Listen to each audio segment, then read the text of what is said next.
Friends welcome to my channel primary tips.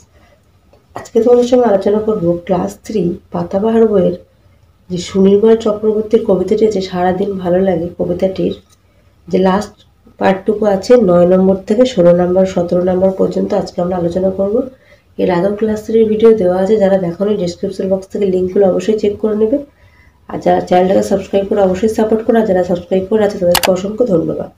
চলো তাহলে শুরু করা যাক। দেখো কি বলে লেখো, দেখো আগের দিন কিন্তু আমরা এর আগে পর্যন্ত আলোচনা করেছি, আজকে আমরা এটা শেষ করব। তাহলে হাতির ডাক কি বৃংহন, ঘোড়ার ডাক রেশা, পাখির ডাক কুজন বা কাকলিও বলতে পারো।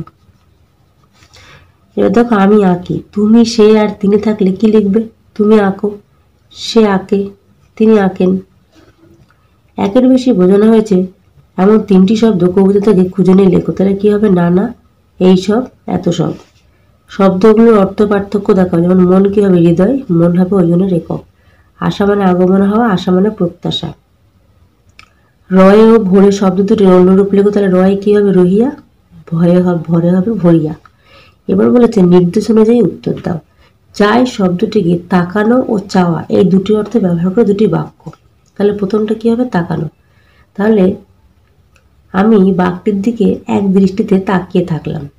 আর একটা হচ্ছে চাওয়া, আমি মায়ের কাছে ক্ষীর চাইলাম। আবার পাতা শব্দটাকে দুটি অর্থে ব্যবহার করো। একটা মানে হচ্ছে পাতা মানে পাতা, তাহলে গরুতে গাছের পাতা খাচ্ছে।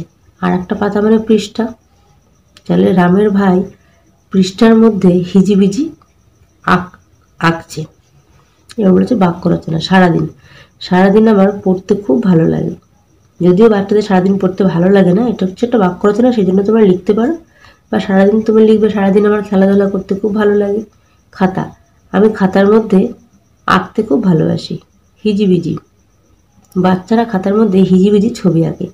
ছবি, আমার ছবি তুলতে খুব ভালো লাগে। তারপর হচ্ছে মন, মন দিয়ে বাক্য রচনা করবে। মন খারাপ হলে কোনো কিছুই ভালো লাগে না। তারপর দেখো বাক্য বাড়াও। আমি আঁকি, কি আঁকো? আমি প্রকৃতির নানা ছবি আঁকি। খাতাটা রয়ে যায়, কিভাবে? হিজিবিজি ভাবনারা পাতায় ছবিটি হয়ে রয়ে যায়। ভালো লাগে নানা ছবি আঁকতে, কখন? তাহলে সারাদিন ভালো লাগে নানা ছবি আঁকতে। আমি জানি অত কি জানো না, কেন ছবি আঁকি? আমি জানি অত কি। মন যেতে চায় না, কি ছেড়ে? আঁকার খাতা ছেড়ে যেতে চায় না। এবার সারাদিন কবিতা অনুসরণ করে লেখো কবি সারাদিন কিভাবে দিন কাটায়। তাহলে সারাদিন কবিতাটি থেকে আমরা যেটা বুঝলাম যে কবি সারাদিন নানানভাবে ছবি আঁকেন এবং তিনি হিজিবিজি ভাবনার মধ্যে ডুবে থাকেন। তিনি কখন কি আঁকছেন সেটা তিনি জানেন না। তিনি হাতি, ঘোড়া, গাছ, পাখি ছবি আঁকে, তবু তার মন ভরে না। এইভাবেই তিনি তার সারাদিনটা কাটিয়ে দেন। এই ধরনের ভিডিও পেতে হলে অবশ্যই আমার চ্যানেলটাকে সাবস্ক্রাইব করে রাখো। আর ভিডিওটি ভালো লাগলে অবশ্যই তোমার ছোট্ট বন্ধুদের সঙ্গে শেয়ার করতে বলো না। দেখা হচ্ছে পরবর্তী ভিডিওর সঙ্গে। সবাই ভালো থেকো, সুস্থ থেকো, টাটা।